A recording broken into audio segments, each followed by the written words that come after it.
Following the murders in Moscow, many have questioned whether or not prosecutors will file the death penalty against Brian Kohberger, the man charged with the murders. Our investigative reporter, Alexandra Duggan, spoke to one woman who knows exactly what the process is like for the families of murder victims.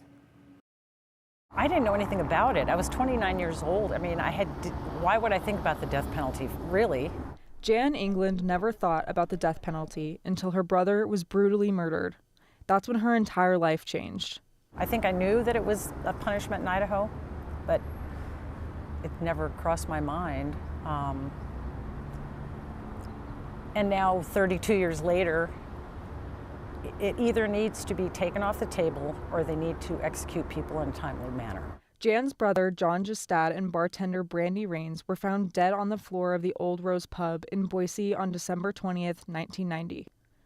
Both had been bludgeoned with a blunt object. It was about 7 in the morning and it was 25 below zero. It was blizzarding snow outside, and there were two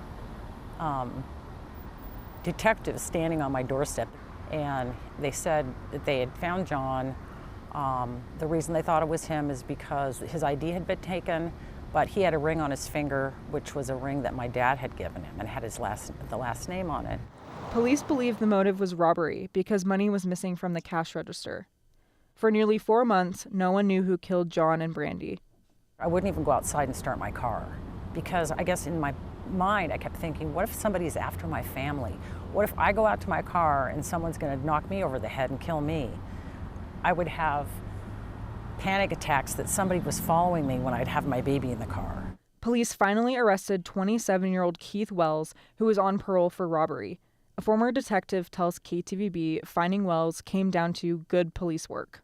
He said that they needed to die that night and he wanted to see what it felt like to kill somebody. Wells was sentenced to death for the killings.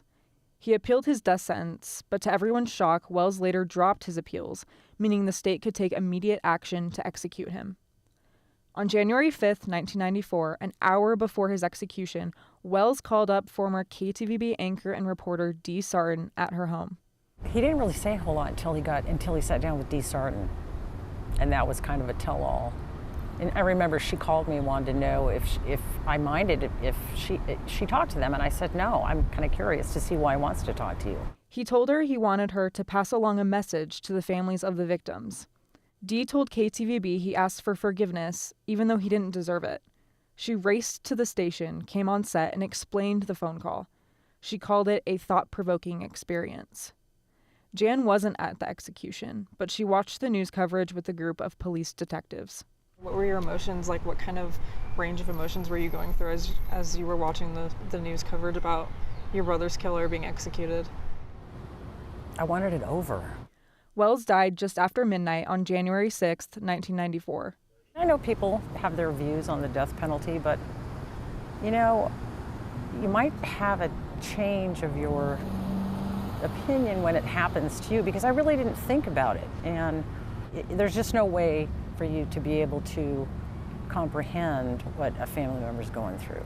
When the news broke of 4 students brutally killed in Moscow, it reopened an old wound Jan had had from her brother's murder, especially because the University of Idaho is Jan's alma mater.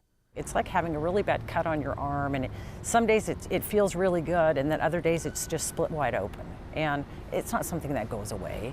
Brian Kohberger, the man accused of the murders, could face the death penalty if prosecutors decide to file it against him.